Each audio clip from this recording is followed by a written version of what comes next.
Olá, pessoal. Nesse vídeo a gente vai falar de ângulo entre planos. Assim como foi feito para as setas, que as direções são dadas pelos vetores diretores, os planos, a inclinação deles, ela é dada pelos vetores normais deles. Então, a gente definiu o ângulo entre dois planos, ômega e gama, como sendo o menor ângulo θ entre os vetores normais deles.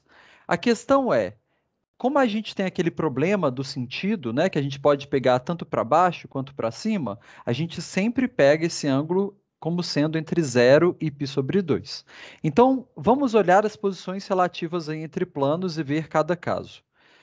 Quando os planos são paralelos, aí a gente tem no plano ômega, o vetor normal ele está indo para cima, por exemplo, aí no gama para cima quanto para baixo, mas de qualquer forma, como a gente pega sempre o ângulo como sendo menor, a gente pega os vetores normais aí para cima e o ângulo entre eles vai ser zero, né?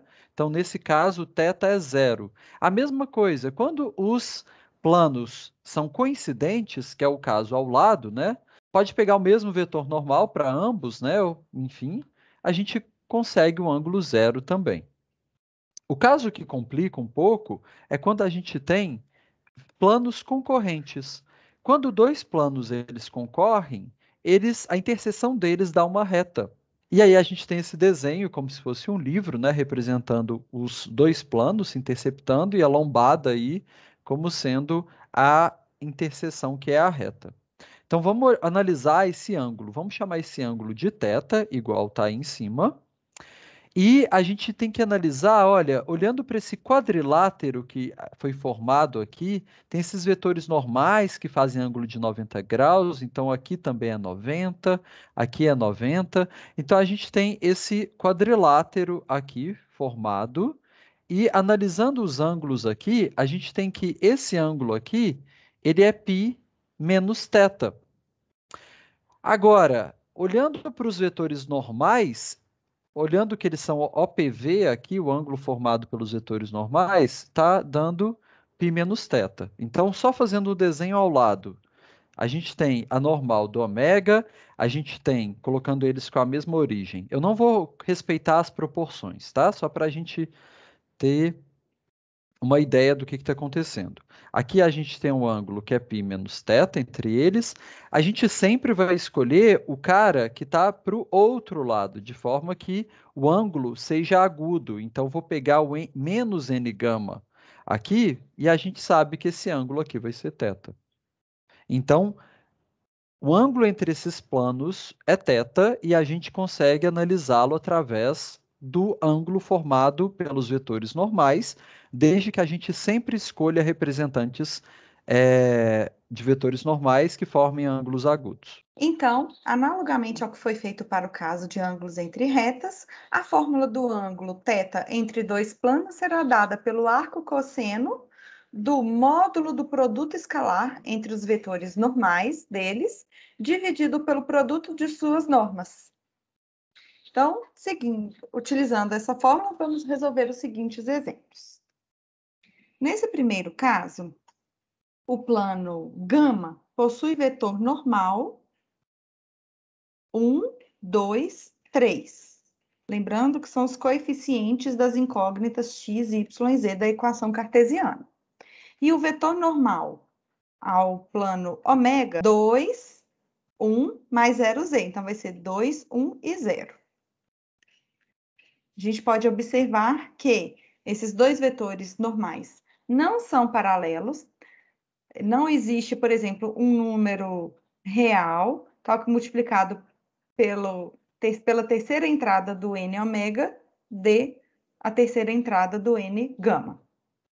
Então, esses dois vetores não são paralelos. Vamos utilizar a fórmula acima para calcularmos o ângulo entre os planos. Então, o θ vai ser o arco cosseno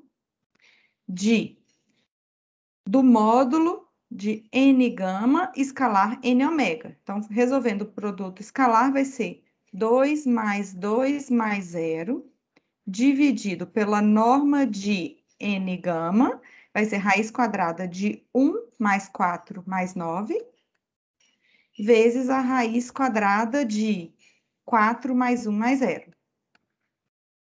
Ou seja, esse θ vai ser o arco cosseno de 4 sobre Raiz de 70. raiz de 70. Nesse próximo exemplo, a gente tem que o vetor normal de gama, ele é 1, menos 2 e 3. Já aqui o ômega, a gente tem que o vetor normal é menos 1, 1 e 1. Menos 1, 1 e 1. Então, a gente também não tem que eles são múltiplos escalares um do outro, né? Porque para a gente transformar essa primeira entrada aqui, esse 1 nesse menos 1, a gente tem que multiplicar n gama por menos 1. Mas aí as outras entradas não obedecem à mesma proporção, né? Então, esses planos não são paralelos. Então, eles obrigatoriamente concordam. Então, a gente tem que θ é o arquicosseno do módulo do produto escalar de n gama com n ômega, que vai ser o módulo de menos 1, menos 2, mais 3, sobre a norma do n gama, que vai ser 1 mais 4, que é 5, 5 mais 9, que é raiz de 14. Já a norma do n ômega vai ser raiz de 3. Ó, aconteceu uma coisa interessante aqui, Jane, porque aqui em cima, ó, tá dando zero. Então a gente fica com arquicosseno de zero. Então, qual é o ângulo cujo cosseno dá zero, né? É isso que a gente tem que determinar. A gente sabe que isso daqui vai ser π sobre 2. Então, na verdade, esses planos eles concorrem e mais que isso, eles são ortogonais um ao outro, né?